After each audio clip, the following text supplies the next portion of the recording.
Do you know what this painting is called and who painted it? The painting is called The Swan Princess and is a 1900 oil painting, oil on canvas, by the Russian artist Mikhail Vrubel. It is based on the opera The Tale of Tsar Sultan by Rimsky-Korsakov, which was based on the fairy tale of the same name by Pushkin. Vrubel designed the decor and costumes for this opera. The part of the Swan Princess was performed by his wife, Nadezhda Zabela-Vrubel. The premiere of the opera that inspired Vrubel took place at Savva Mamontov's private opera on December 21, 1900. Vrubel created the sketches for the sets and costumes, and it was his wife Nadezhda Zabela-Vrubel who sang the score of The Swan Princess.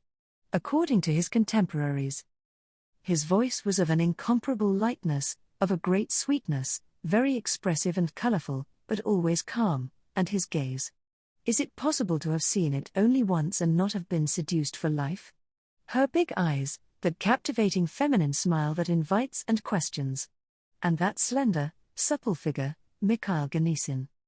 But we will not find direct links between the facial features that appear on the canvas and those of Nadezhda Zabela-Vrubel in the photo taken during the performance at the opera. The faces are quite different. The art critic Nikolai Prahov, 1873–1957, found similarities in this face of the painting with his own sister Elena Prahov, 1849–1927. It is possible that Vrubel represented the Swan Princess by mixing the features of his wife and those of his daughter Emilia, 1849–1927, or perhaps also those of a beloved woman. The artist made this painting on the farm of relatives, related to the family of Nikolai Gay near the Plisky station in the Chernihiv Oblast, during the summer of the year 1900. The painting entered the collection of the Tretyakov Gallery in 1910 through a bequest from M.A. Morozov. It appears in the inventory book of this museum under the number J42. 2 sketches of the painting are in the Russian Museum. The face of the Princess of the Web of Vrubel is secret, enigmatic and sad too. The background of the painting represents twilight over the sea, with a narrow band of light on the horizon where the sun is setting, as well as a city in the distance, the city of Lightness made by Vrubel for the setting of the opera. But the painting is not a simple portrait of an actress in costume. It is the enchanting myth of sublime beauty and its manifestation in the world that is represented. In symbolist aesthetics, the swan personifies the inspiration that can elevate the soul and lead it to the knowledge of the secrets and mysteries of life. The painter gives demonic features to this swan princess who has a dual nature.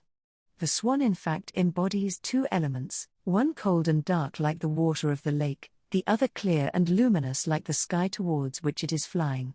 The painter tries to capture the moment when the young girl is transformed into a swan, by a marvelous metamorphosis of her forms, under the rays of the setting sun. The elusive moment when the image of a princess leaves her and becomes unreal. Vrubel drew inspiration for this piece from a Savva Mamontov private opera that premiered on the 21st of December 1900. Vrubel was the costume designer for the opera, while his wife played the part of the Swan Princess. However, the face of the Swan Princess in the painting does not resemble that of his spouse, as evidenced by a photo taken at the time the opera was shown. The art critic Nikolai Prahov opined that the painting drew upon the likeness of his sister, Elena Prahov. It is possible that Vrubel combined the likeness of Elena and his wife, or an unknown lover. The artist painted this piece at the farm of his parents in Chernihiv Oblast, in present-day Ukraine, in the summer of 1900. Alexander Blok was very fond of this painting and always kept a copy of it in his study in Chakmatovo. He inspired her with a great poem whose subtitle was Vrubel.